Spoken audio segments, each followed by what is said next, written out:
Vou contar mais uma linda história a partir de agora. Só que eu quero fazer antes um pedido para você.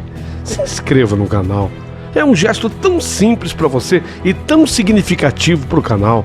Entra no canal, se inscreva, curta, põe o teu joinha, acione o sininho. Para nós isso é muito importante. O canal ganha força e muito mais histórias a serem contadas. Por favor, se inscreva no canal. Agora, prepara o coração, porque a história de hoje é linda.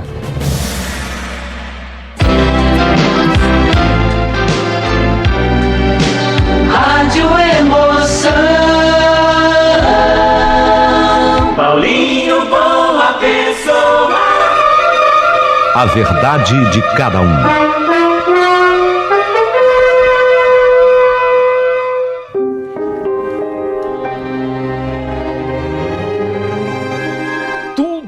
Pronto para mais uma história que eu vou dizer uma coisa, é de arrepiar. Essa história, quando eu li, eu fiquei arrepiado por todos os detalhes contidos nela, por todas as surpresas nelas contidas. Essas surpresas todas me impressionaram. É algo de impressionar. Eu tenho certeza que você vai amar essa história. Você vai amar. É uma daquelas que vai entrar assim pro hall das melhores histórias do canal. Eu tenho certeza absoluta. Uma das melhores histórias do canal. Essa vai entrar pro hall, de tão linda que é.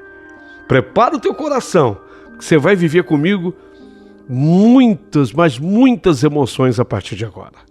Podemos começar? Antes, pessoa! Pessoa! Deus fez você com perfeição, pessoa. Dotou você de capacidade, de inteligência. Você, pessoa, é muito bem dotada do ponto de vista intelecto. Você pode ser o que você quiser, pessoa. Ora, se pode, seja gentil, porque a gentileza gera sempre mais gentileza. Você sabe, né, que é lindo quando você vê alguém ajudando alguém. Copie esse gesto e você descobrirá que não é que você faça o bem para alguém, é que você está fazendo bem para você mesma, para você mesmo. Entendeu, pessoa? Olha, e se sobrar gentileza, manda uma ajuda de um valeu demais aqui para o canal. Precisamos de você. Queremos crescer, evoluir, montar um estúdio, melhorar toda a nossa aparelhagem, conquistar aí grandes profissionais para virem nos ajudar. O canal quer crescer, mas depende de você. Manda um valeu para mim. É simples, tem um ícone no YouTube, é um coração. E dentro desse coração tem um cifrão. Significa a ajuda feita com amor, por amor. Clicou ali no coração, pronto, você vai poder mandar o que você puder aqui para o canal. Será muito bem-vindo, muito bem-vindo. Você acha o canal importante para você? Quer nos ajudar? Então nos ajude. Vai ser de fundamental importância. Tudo pronto? Podemos começar a história? Então, começou!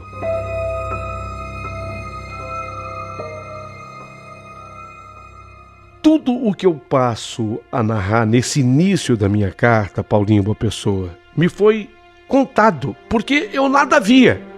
Disso tudo eu nada via. Meu padrinho, Geraldo, ele veio com o seu Jeep na velocidade máxima, não a velocidade permitida pelas leis de trânsito, mas a velocidade máxima possível para o seu Jeep. Ele parou com o Jeep em frente à Santa Casa, deixou o carro de portas abertas e, feito um louco, ele me tirou de dentro do carro em seu colo, correu para dentro do hospital e ninguém conseguiu pará-lo na recepção. Meu padrinho, ele era um sujeito forte, de 1,78 m de altura. Ele praticava halterofilismo. Ele levantava 100 quilos de peso ou mais. Mas ainda que não fosse aquela fortaleza toda que ele era, naquele momento ele havia se tornado um homem imparável. Ao tempo, em que ele corria comigo no colo dentro do hospital, ele ia gritando: socorro, socorro para o meu filho, socorram o meu filho, socorram o meu filho, ele não pode morrer, pelo amor de Deus, socorram o meu filho, ele não pode morrer, ele não pode morrer, socorro para o meu filho. A Santa Casa inteira ficou empolvorosa, ficou alertada pelos gritos desesperados do meu padrinho Geraldo. Veio todo mundo ao meu socorro. Meu padrinho me colocou então sobre uma maca que apareceu na sua frente. Mas ele não respeitou as ordens de quem falava para ele ficar ali, que ele ficasse ali, que ele não podia entrar. Já disse, ele era um homem imparável naquele momento. Juntaram-se ao meu redor, então, um casal de médicos, alertados pelos gritos do meu padrinho, mais enfermeiras, várias enfermeiras, e começaram o trabalho de ressuscitação, com todos os recursos que dispõe um médico, e todo mundo ajudando, nessa hora todo mundo ajudando, e o meu padrinho, ele não se afastava, ele ficou perto, ele não arredava o pé dali. E ele ignorava uma enfermeira baixinha que tentava tirá-lo de lá falando: meu senhor, por favor, espera lá fora, o senhor não pode ficar aqui, o senhor está atrapalhando os médicos, meu senhor, por favor, saia, vem comigo, eu vou deixar o senhor sentado aqui perto, mas não aqui dentro não pode, aqui o senhor não pode ficar, por favor, saia, meu senhor. Meu padrinho ignorava os apelos da enfermeira, que chegou inclusive a puxá-lo pelo braço, mas como mover aquele brutamontes do lugar? Ele parecia mais uma montanha de tão forte que era. Teve um momento, não se sabe quanto tempo depois, que a enfermeira até desistiu. Poderia ter chamado algum segurança, é verdade, mas por essas coisas de Deus não o fez. Ou talvez nem tivesse segurança naquela Santa Casa. Só sei que o meu padrinho continuou ali, dentro da sala, onde os médicos continuavam tentando de tudo para me ressuscitar, para fazer eu voltar para a vida, para me salvar. Isso não foi rápido. Desde a minha entrada naquele hospital, passaram-se 25 minutos. Presta atenção nesse dado. 25 minutos. Foi quando o casal de médicos se entreolhou e, naquela linguagem dos olhos, o casal de médicos resolveu desistir. Isso mesmo. O casal de médicos resolveu desistir. Não havia mais o que ser feito. Na concepção dos médicos, o menino estava morto. Foi o médico quem falou: meu senhor, acabamos de perder o paciente. Não há mais o que fazer. O quê? O quê? Ele não é paciente. Ele não é paciente coisíssima nenhuma. Ele é meu filho. E não vem com mentira pra mim, ele está vivo, ele não pode morrer, não vem com mentira pra mim que ele está vivo, ele não pode morrer, ele não é paciente nenhum, ele é meu filho. Meu senhor, repito, ele está morto, ele não tem mais a pulsação, não tem mais os batimentos cardíacos. Na verdade, ele já chegou aqui assim, nós tentamos de tudo, mas infelizmente não foi possível. Eu sou médico, a minha colega aqui presente é médica, nós sabemos o que estamos falando para o senhor. Ele morreu. Infelizmente, nós lamentamos, mas não há mais o que fazer. E foi nessa hora que o montanha do meu padrinho, porque ele era uma fortaleza, foi nessa hora que ele entrou em ação. Meu padrinho não aceitava aquilo. Meu padrinho, no empurrão, afastou médico e médica juntamente com as enfermeiras. Coitada, uma delas até caiu. Uma delas chegou a cair e foi ele para cima da maca. Foi ele, o meu padrinho, para cima da maca onde eu estava. E aí, com toda a sua potência de força, ele enfiou os 2 punhos dele no meu peito. Ele enfiou os 2 punhos no meu peito, mas com força, e ninguém se atrevia a tirá-lo de cima de mim. Ele não iria desistir nunca. Ele enfiou os 2 punhos com tudo no meu peito, como se quisesse enfiar as duas mãos dentro dele. Ele queria tocar o meu coração e fazê-lo bater novamente. Ele estava determinado. Ele só pararia com aquilo quando o meu coração voltasse a pulsar. Só quando o meu coração voltasse a bater. Era uma determinação dele. Ele estava determinado a fazer aquilo. Atrás dele, atrás do meu padrinho, se ouvia falas do tipo: um louco, chama a polícia, esse homem é um louco, esse homem é um doido varrido, esse homem vai destruir o corpinho desse menino, coitado, já morreu, olha como ele está em cima do menino, chama a polícia, é um louco. Mas nada disso, absolutamente nada disso meu padrinho escutava, nada disso meu padrinho ouvia. Ele continuava enfiando os dois punhos no meu peito, ignorando especialmente os avisos de: o menino está morto, meu senhor, ele já morreu, meu senhor. Não, ele não parava, ele não queria saber, até que ele escutou um grito de uma enfermeira diferente. A enfermeira gritou: sinais vitais, sinais vitais. Sinais vitais, estão voltando sinais vitais, doutor! Doutora, sinais vitais! Sim, a enfermeira gritava e chamava pelos médicos que tinham saído da sala e estavam no corredor. Mas agora, diante dos gritos da profissional de saúde, médico e médica, eles voltaram correndo e quando entraram na sala, meu padrinho ainda enfiava os punhos no meu peito, mas eu estava tendo sinais vitais. Então, o casal de médicos que tinha voltado pedia agora licença para o meu padrinho. Licença, meu senhor, porque eles queriam agora cuidar de mim. O meu padrinho, na verdade, tinha me ressuscitado. Eu tinha voltado à vida. E agora eles, os médicos, o casal de médicos, queria cuidar de mim, tomar as providências cabíveis. Foi nessa hora que meu padrinho viu que ele tinha que se afastar. Então ele resolveu parar. Era como se a missão dele estivesse cumprida. Ele parou. E os médicos passaram a cuidar de mim. E aí, como eu tinha recuperado os sinais vitais, coração batendo, a pressão voltou, a pulsação voltou, então eles me encaminharam para o que eles chamam de UTI. Meu padrinho, desta vez, permaneceu na sala onde estava. Era como que se um ser superior avisasse o meu padrinho: pronto, Geraldo, pronto. Geraldo, você já fez a sua parte. O menino está salvo. O menino está salvo. Foi nessa hora que, entendendo assim, o meu padrinho, ele começou a chorar, sabe? Ele entendendo as coisas assim, o meu padrinho, sabendo que eu tinha voltado à vida, vendo-me do jeito que ele me viu, ele começou a chorar, mas ele começou a chorar copiosamente, feito um menino. Ele chorava e agradecia a Deus por eu ter voltado à vida. Obrigado, meu Deus.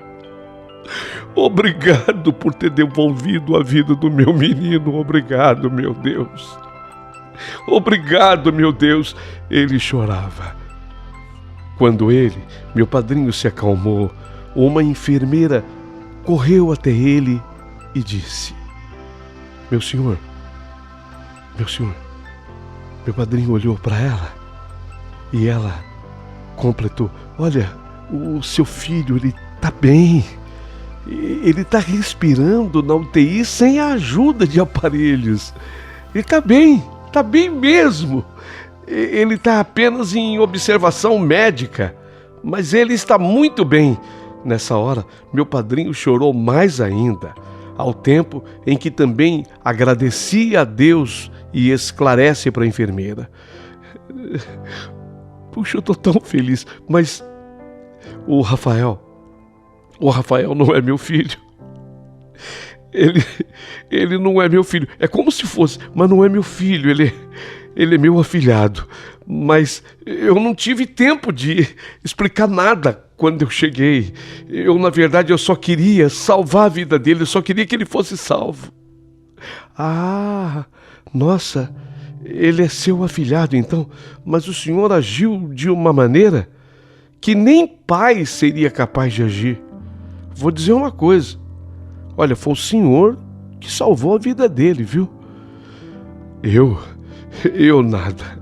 Não, eu não salvei a vida dele. Quem salva vidas sempre é o dono da vida, que é Deus.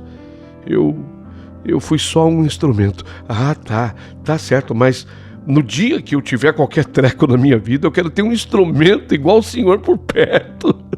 E aí risos. Que mal lhe pergunte, disse a enfermeira, que idade tem o teu afilhado? Ô Rafael, ele está com 8 anos. 8 anos de idade. Era a minha idade.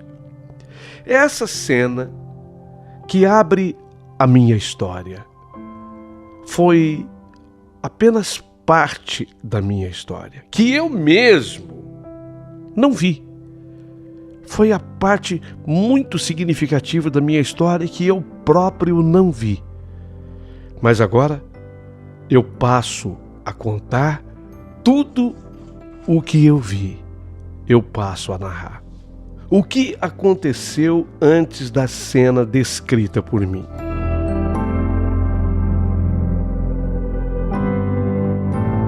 A minha mãe, naquele sábado, havia feito 1000 recomendações antes de eu sair de casa.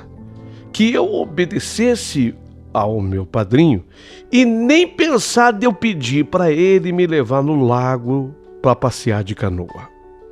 Quando o meu padrinho, ele parou o jipe em frente à minha casa, eu saí correndo, todo feliz. Nossa, como eu gostava do meu padrinho Geraldo, como eu gostava dele.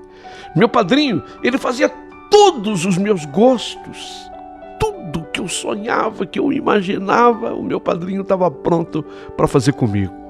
Fazíamos pipas juntos, andávamos de bicicleta. Foi ele que inclusive me ensinou a andar de bicicleta. Ele era halterofilista e ele comprou um pezinho para que eu também levantasse o peso, para que eu também treinasse um pouquinho. E depois ele tinha um Jeep que era daquele modelo antigo, ano 1967. O Jeep era vermelho, lindo, capota de lona, maravilhoso. Aquilo era uma gostosura, mas eu não troco nenhum Cadillac no mundo, nenhuma Mercedes do mundo por um passeio naquele Jeep. Era uma gostosura. O Jeep, ele tinha um cheiro característico e era uma gostosura passear nele, como eu gostava de estar dentro daquele Jeep, especialmente quando o meu padrinho, ele arriava a capota. Havia também uma outra coisa que eu amava. Meu padrinho, ele tinha uma canoa sem motor. Era uma canoa a remo. Ele usava a canoa para treinar a musculatura. Ele dizia que o remo exigia trabalho muscular que normalmente o halteres não exigia. Então a canoa era um complemento do seu treinamento. Mas para mim não. Para mim era pura diversão aquela canoa. Eu amava dar uma volta de canoa no lago da cidade com meu padrinho. Era a minha paixão. A minha mãe, meu Deus, a minha mãe morria de medo. Eu podia brincar de tudo com meu padrinho, de tudo, menos ir passear no lago com ele na canoa. A minha mãe não queria isso, porque ela sabia que ele remava, e enquanto ele remava, eu ficava solto na canoa. E ela achava isso muito perigoso para um menininho danado e espoleta que eu era. Eu era muito arteiro. Então imagine, eu com 7, 8 anos, nossa, ninguém me segurava. Então ela ficava imaginando o seu padrinho lá, com os remos nas mãos, e você solto naquela canoa, não quero, é perigoso demais. Só que naquele sábado, depois de todas as brincadeiras, eu comecei a pedir ao meu padrinho que me levasse para eu dar uma volta na canoa lá no lago. Ele dizia que não no começo, que não no início, mas não era um não muito convincente, e no fundo eu sabia que ele fazia todos os meus gostos. Então era só eu insistir um pouco mais. Deu certo. Até que ele falou: tá, entra no jipe, Rafael, vamos lá, vamos no lago. Uma voltinha de canoa, tá? Uma volta só. E ele fazia tudo para me agradar. Embora ele soubesse que a minha mãe não queria de jeito nenhum que fôssemos ao lago. Mas fomos. E eu, nessa hora, me sentia o mais feliz dos moleques do mundo. Entramos na canoa, que agora já deslizava pelas águas do lago. Que delícia que é! Ah, a canoa ia deslizando, enquanto o meu padrinho imprimia até velocidade com as suas remadas fortes, bem ritmadas e decididas. Para mim, não podia haver passeio melhor. Dentro daquela canoa rema, eu me sentia dentro de um iate transatlântico. Era assim. Ele ria nesse momento, porque eu estava fazendo gracinha, eu estava de pé na canoa, me equilibrando. Você sabe, tem que ter equilíbrio na canoa. E eu estava de pé, me equilibrando na canoa, quase na proa da canoa. Foi quando aconteceu. Eu me desequilibrei e caí dentro do lago. Detalhe, o lago ele era formado por um rio que era represado mais à frente. No entanto, eu caí justamente onde passava o leito do rio. De forma que meu padrinho, ao me ver cair, ele pulou. Imediatamente ele pulou na água. Mas eu já não estava mais no lugar que eu caí. Meu corpinho muito levinho, e a corredeira do rio havia me arrastado do lugar, tinha me levado à frente do lugar que eu havia caído. E no desespero, o meu padrinho desesperado, ele demorou um pouco para me encontrar naquelas águas. Quando ele conseguiu me pegar e me retirar, eu estava desfalecido. Ele teve que me levar a nado em salvamento, porque a canoa também não ficou no lugar que estava. A corredeira do rio também levou a canoa. Minutos se passaram até que ele conseguiu sair no barranco, me levou para o jipe e do jipe voou para a Santa Casa. E o restante dessa parte da história vocês já conhecem. Então, foi o que aconteceu antes daquela cena descrita. Mas agora, eu já estava no quarto da Santa Casa, já não precisava mais permanecer na UTI, não tinha porquê, não havia justificativa, porque eu estava muito bem. Apenas eu estava com o corpo muito dolorido, inclusive as costelas doendo demais, devido ao que fizeram ao meu padrinho na ânsia de me ressuscitar. Tudo, na verdade, impressionava os médicos da Santa Casa. Os médicos do lugar, eles não se conformavam. Eu não ter ficado com nenhuma sequela cerebral, se durante tanto tempo eu havia ficado sem respirar. Tinha faltado o oxigênio no meu cérebro. Então isso fugia a qualquer explicação científica. Então era óbvio que tudo o que tinha acontecido comigo até ali era mesmo um milagre. Explicar como? Explicar como? Eu tinha voltado à vida naquele trabalho hercúleo do meu padrinho, eu havia voltado à vida e não havia ficado com sequela nenhuma cerebral. O meu padrinho teve uma atuação primordial nisso tudo. Foi ele quem salvou a minha vida. Eu digo isso sempre debaixo de Deus. Foi ele. Sim, eu e ele tínhamos uma ligação muito estreita. Muito estreita. Tanto que quando eu tive alta na Santa Casa, eu não fui direto para minha casa, mas eu fui direto para a casa do meu padrinho Geraldo. meu padrinho Geraldo e a minha madrinha Fátima. Ele implorou para minha mãe que ele queria me levar para casa. Ele não queria se afastar de mim, até que pelo menos aquela emoção passasse. Ele tinha levado um susto muito grande. Achou por um momento que ele tivesse me perdido e não se perdoaria nunca por isso, nunca. Mas como os meus padrinhos, afinal de contas, é uma pergunta que cabe aqui e você precisa fazê-la. Afinal de contas, como os meus padrinhos surgiram na minha vida? Explico. É que minha mãe havia sido colega de trabalho da minha madrinha Fátima. Elas trabalharam juntas muito tempo numa fábrica de artefatos de couro. Elas sabiam costurar em couro, especialmente no fabrico de bolsas. Travaram ali uma grande amizade. No momento em que se conheceram, a minha madrinha já era casada com meu padrinho Geraldo. A minha mãe era solteira. Mas a minha madrinha e o meu padrinho já eram casados.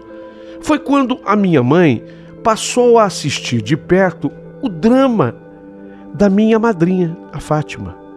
Qual era o drama da minha madrinha? Ela não conseguia levar avante nenhuma gravidez. Olha que interessante que acontecia com ela. Ela engravidava, mas a gestação não passava do 3º mês. Chegava no 3º mês da gravidez, o feto era espontaneamente abortado. No 3º mês, o feto era expelido pelo organismo da minha madrinha Fátima, como se todo o ciclo gravitacional já tivesse se cumprido, já tivesse se completado. Então era como que se ela tivesse o bebê, mas só que ela tinha o bebê com 3 meses gestado. Ainda o bebê em formação, aos 3 meses de gestação, é quando, inclusive, o embrião ele passa a ser chamado feto. Até 3 meses não se dá o nome de feto, é apenas um embrião. A partir do 3º mês de gravidez é que se chama feto. E para quem não sabe, quando a gravidez chega a 3 meses de duração, então o feto ele já passa a ter em média 11 centímetros de comprimento. Seus órgãos já funcionam. Vocês acreditam? Os órgãos internos do bebê já funcionam. E ele, o nenê, já faz pequenos movimentos com a cabeça, com as mãos, com os dedinhos. Isso quando o nenê tem 3 meses de gestação. Seu rosto, o rosto do nenê, começa a tomar forma. As orelhas, os olhos, a boca, o nariz vão ficando similares ao do nascimento. Com 3 meses, a minha mãe se compadecia das histórias contadas pela madrinha Fátima. E um dia, a madrinha Fátima convidou a minha mãe para que a minha mãe fosse lá na casa dela, que ela queria mostrar algo extraordinário para minha mãe. Algo que ela não mostrava para ninguém, mas que ela ia mostrar para minha mãe pelo grau de confiança que ela tinha pela minha mãe. Mas que a minha mãe fosse lá na sua casa para isso. Minha mãe, nesse dia, ela disse que foi tomada por uma grande emoção. Foi quando, estando na casa da madrinha Fátima, a madrinha Fátima foi pegar o que ela queria mostrar. Pegou uma garrafa de vidro, dessas que antigamente se colocava na geladeira para gelar a água. Uma garrafa grande de vidro, que possuía uma boca mais larga com a tampa de rosquear. Só que dentro dessa garrafa, atenção, dentro dessa garrafa tinha um nenê, um feto de um pouquinho mais de 3 meses. Pelas contas da madrinha Fátima, aquele feto tinha 97 dias de gestação. O feto estava conservado num líquido, talvez formol, e Fátima, chorando, a madrinha Fátima chorando, falava: é meu filho, Vânia. Eu estou te mostrando aqui. Esse aqui é meu filho. Eu coloquei o nome nele de Rafael. Tá vendo, Vânia? Ó, é meu filho. A minha mãe estava chocada. Ela ficou um tempo apenas olhando para a garrafa. Sabia que ali dentro daquela garrafa havia um ser humano. Tinha um ser humano ali. Foi quando a minha mãe falou: mas Fátima, e como é que você sabe que ele é filho? E você colocou nele o nome de Rafael? Coloquei. É meu filho. É meu filho. Eu coloquei nele o nome de Rafael. É o meu Rafael, sabe, Vânia? Sim, Fátima, mas como é que você sabe que é um menino? Peraí, eu vou te mostrar, Vânia. Eu vou te mostrar. Foi quando ela, a madrinha Fátima, ela ergueu a garrafa um pouco acima dos olhos e falou: olha aqui, Vânia. Olha aqui. Tá vendo? Aquele ponto ali à frente, no meio das perninhas. Sim, tô vendo, Fátima, tô vendo. Então, aquele é o pipi. Aquele é o pipizinho dele. É o sexo. É o menino. Veja, que perfeição. Pelas minhas contas, ele nasceu com 97 dias de gestado. Olha o pezinho dele, Vânia. O pezinho já perfeitinho com os dedinhos. Olha as mãozinhas também com os dedinhos. As orelhinhas. Olha o nariz. A boquinha. Sabe, Vânia, esse aqui foi o mais formadinho que eu tive até hoje. De todos os abortos sofridos por mim, esse aqui foi o mais formadinho. Então eu não tenho coragem de abrir mão dele, sabe? É o Rafael. Eu coloquei o nome dele de Rafael. O Geraldo, meu marido, queria sepultá-lo, mas eu não quero deixar. Eu não consigo me afastar dele. E todo dia, quando eu chego do trabalho, eu pego a garrafa e eu fico olhando para ele, sabe, Vânia? Eu fico com aquela esperança dele renascer. Tanto que eu coloquei o nome dele de Rafael. Foi nessa hora que a minha mãe se derramou em lágrimas e conselhos para Fátima. Primeiro a minha mãe chorou e depois, com consciência, ela falou que a madrinha Fátima não podia fazer aquilo. Minha mãe, dizia que mal entendia das leis, mas sabia que isso nem era legal do ponto de vista da justiça. Sem contar que isso também não podia fazer bem para Fátima cultuar um feto. Um feto que fora expelido por algum motivo do seu corpo, ela cultuar como um filho. Não, ela não poderia continuar com aquilo. Era um ser sem vida. Ela teria que se desvencilhar do Rafael. Que o mais correto seria, de fato, permitir que o Geraldo, o marido dela, o sepultasse. Fátima, a madrinha Fátima, chorava muito. Disse que não queria fazer isso, não conseguia fazer isso. E minha mãe entendeu que ela teria um grande trabalho pela frente para poder convencer a melhor amiga que aquilo não era o ideal para ela. Então a minha mãe, de maneira muito perspicaz e inteligente, a minha mãe encontrou uma saída. A minha mãe foi conversar com uma advogada amiga, essa advogada amiga se colocou à disposição para ajudar. A advogada informou que elas iriam precisar da ajuda de um médico para atestar que o bebê tinha 20 semanas de gestação e que ele, médico, havia acompanhado o aborto e constatado o sexo do bebê. Sendo assim, o nenê poderia ser registrado. Se o médico passasse todas essas informações, o bebê poderia ser registrado. E aí, ser sepultado tendo um endereço no cemitério.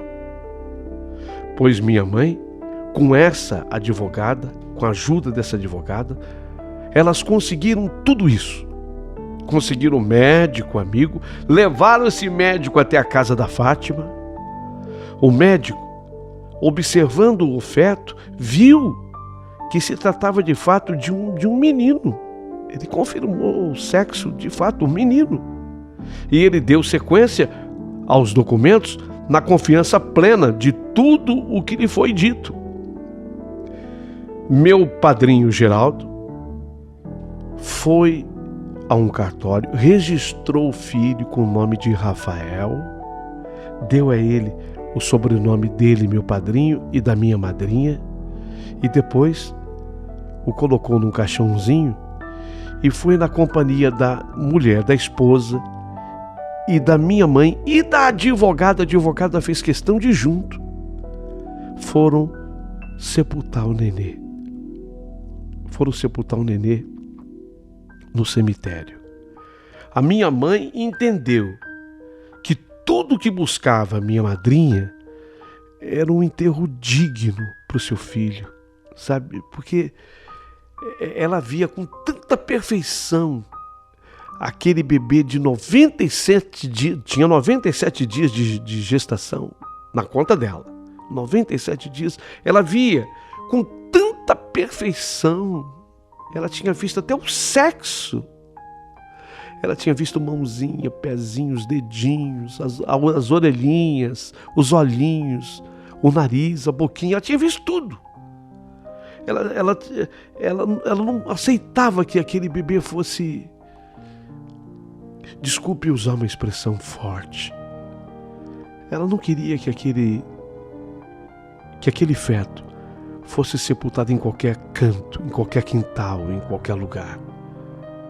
Ela disse que tinha até sonhos de cachorro achando o feto e depois comendo o que restava do bebê. Ela teve até sonhos, pesadelos terríveis com isso. Então, na verdade, o que ela buscava, lógico, o feto estava morto, era um natimorto. Ela o mantinha dentro de uma garrafa com formol. Então, o que ela buscava era um enterro digno para aquele feto. A minha mãe entendeu isso, entendeu que buscava a minha madrinha. Era um enterro digno para o filho. E isso foi conseguido com o registro. Agora, a minha madrinha, ela dizia que ela teve um filho e morreu. Essa referência era muito importante para ela. E até para o meu padrinho, era muito importante. Tiveram um filho e morreu. O nenê nasceu morto. Mas tiveram um filho. Isso estreitou demais e mais ainda a amizade da minha mãe com a minha madrinha Fátima. Se tornaram amigas inseparáveis, mas inseparáveis. E antes mesmo, prestem atenção, antes mesmo de mamãe engravidar de mim, sequer mamãe estava grávida, mamãe não estava grávida de mim. Ela fez uma promessa para a madrinha Fátima. Fátima, escuta, quando eu tiver um filho ou uma filha, eu quero que você seja a madrinha. Quero que você e o Geraldo sejam os padrinhos. Se for menino, eu quero colocar nele o nome de Rafael, em homenagem ao Rafael que eu conheci aqui com você. Eu quero colocar nele o nome de Rafael. Se for menina, vai ser Rafaela. Mas eu prometo para você, eu prometo. Nesse dia, as duas choraram de novo. E isto prova a grande amizade que uma tinha pela outra. A promessa de uma mãe estava feita. E a partir daí, se tornaram palavras proféticas. Porque veja o que aconteceu. Após essa promessa, 1 ano e meio depois, eu nascia.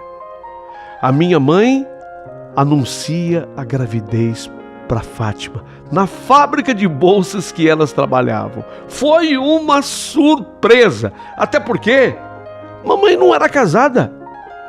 Mamãe sequer havia comentado sobre ter algum namorado. Mas a mamãe havia se encontrado algumas vezes com um cidadão, e desses encontros fortuitos com esse cidadão, surgiu a gravidez. Mamãe ficou grávida. Fátima, ao saber da gravidez de mamãe, de tão feliz, chegou a chorar de novo, quando soube que a mamãe teria um bebê. E quis Deus que esse bebê fosse um menino. Euzinho aqui, para que a promessa pudesse ser cumprida num todo. E aí, tal qual prometera, a minha mãe me deu o nome de Rafael. Eu sou Rafael, devido a essa promessa feita pela minha mãe. Mas de acordo com mamãe, o homem com quem ela se relacionou não quis saber de me assumir, não quis saber de responsabilidade, sumiu, escafedeu-se. Daí, meus padrinhos também se tornarem extensão da minha casa. Tanto a madrinha Fátima quanto o padrinho Geraldo se tornaram também para mim os meus pais. Vocês estão entendendo a ligação que eu tinha com eles? Vocês estão entendendo o porquê que o Geraldo, meu padrinho, se desesperou quando eu me afoguei no lago estando com ele? Por que ele fez tudo o que ele fez? Por que ele não aceitou a minha morte? Por que ele veio com os 2 punhos, e ele um homem forte, sobre o meu peito, tentando a minha ressuscitação? Ele não aceitava a minha morte. Então eu tinha essa ligação direta, estreita com os meus padrinhos. Deu para vocês entenderem o apego do quanto eu era ligado a eles, tanto ao meu padrinho Geraldo como à minha madrinha Fátima. Só que isso é parte da minha história. Na verdade, eu preciso começar a outra parte fundamental da minha história. Surge aquela menina de 3 anos. Foi logo após o episódio da minha ressuscitação. Eu tinha 8 quando aconteceu o episódio da minha ressuscitação. E vai surgir na vida dos meus padrinhos aquela menina de 3 anos. O que aconteceu com aquela menina de 3 anos? A mãe dela, da menina, havia falecido. E a avó tinha ficado cuidando da menina, só que a avó tinha um monte de outros netos para cuidar. E a avó, ela era mais novinha, não podia cuidar dela, não podia criá-la. Então a minha mãe, quando soube, ela vai à casa desta avó, da menina, e a criança lhe foi oferecida em adoção. A minha mãe não podia ficar com a menina, mas ela conhecia um casal espetacular que podia adotar a menina. Então vai acontecer a adoção da Emily. Emily, com 3 aninhos, ela vem fazer parte da família dos meus padrinhos. Emily é adotada pelo meu padrinho e por minha madrinha. mas a adoção aconteceu através da minha mãe, que conheceu. Ela já conhecia a mãe que faleceu da menina e depois conheceu a avó da menina. Então a minha mãe traz a menina para que meus padrinhos adotassem. Por conseguinte, então a Emily, ela passa a fazer parte da família dos meus padrinhos e, por conseguinte, da nossa família também. Só que aqui vai ficar para a segunda parte da minha história, da minha incrível e fantástica história. Por que eu tinha essa ligação tão estreita com os meus padrinhos? Tudo isso vocês vão descobrir nesse segundo capítulo, e vão descobrir também o que vai significar a chegada da Emily em nossas vidas. Não perca a segunda parte dessa história aqui, nesse canal. Pega a segunda parte.